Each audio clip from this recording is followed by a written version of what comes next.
সাম্য হত্যাকাণ্ড পরবর্তী সময়ে যে ঘটনা প্রবাহ এখানে ঘটেছে, সেখানে আমরা দেখেছি সাম্য হত্যাকাণ্ড ঘটনা প্রবাহকে অন্যদিকে প্রবাহিত করার জন্য এই যে মাদক বিরোধী অভিযানের সাজানো নাটক চালানো হয়েছিল, সেই নাটকগুলো বন্ধ করা হয়নি।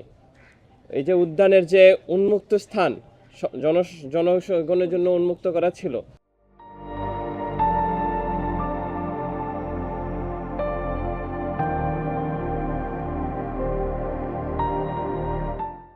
যে উন্মুক্ত পরিসর, জনপরিসর, সেটাকে বন্ধ করে দিয়ে মাদক তো নির্মূল করা হয়নি কেন এতদিনে?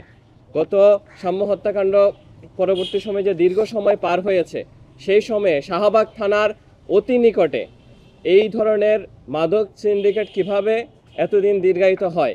আমরা মনে করি এইটা প্রশাসনের একেবারে ছত্রছায়ায়, এখানকার বিশ্ববিদ্যালয় প্রশাসনের প্রশ্রয়ে, শাহবাগ থানার প্রশ্রয়ে, পুলিশ প্রশাসনের প্রশ্রয়ে এখানে যে মাদকের অভিযোগগুলো ওঠানো হয় সেগুলো সব পরিচালিত হয়ে থাকে।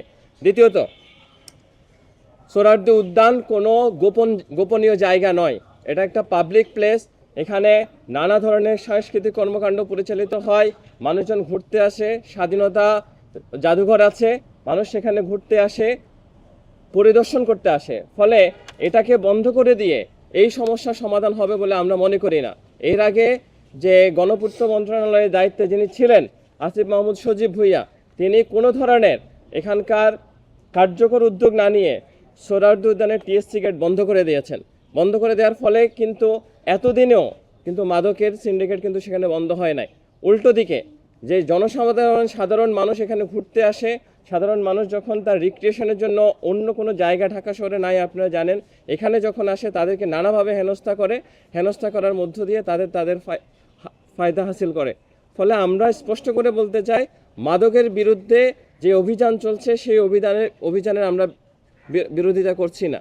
আমরা বলছি এই অভিযানের নামে সাধারণ মানুষকে কোনোভাবে হয়রানি করা চলবে না, এবং সাধারণ মানুষ যে হয়রানি হচ্ছে সেটা আমরা প্রতি মুহূর্তে দেখতে পাচ্ছি। তার সর্বশেষ নমুনা হলো আমাদের কমরেড নাইমউদ্দিন। এবং আপনারা খেয়াল করেছেন, নাইমউদ্দিন যখন কথা বলছে পুলিশ বাহিনীর সাথে, খুবই পলাইটলি, খুবই ভদ্রভাবে যুক্তিতর্ক করছিলেন, আর্গুমেন্ট করছিলেন, তিনি কোনো অ্যারোগেন্সিও দেখান নাই।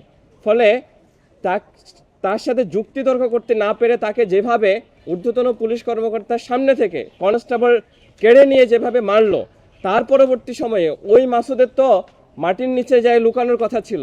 ওর নিম্নতর যে কর্মচারী, তারা কি করে তার অর্ডার ছাড়া একজন মানুষকে ডেকে নিয়ে এভাবে মারধর করতে পারে?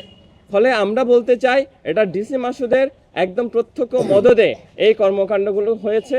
ফলে যে 4 জনকে ক্লোজ করা হয়েছে, সেই 4 জনকে শুধু ক্লোজ নয়, একই সাথে যার মদদে এই কর্মকাণ্ডগুলো হচ্ছে তাকেও বিচারের আওতায় আনতে হবে।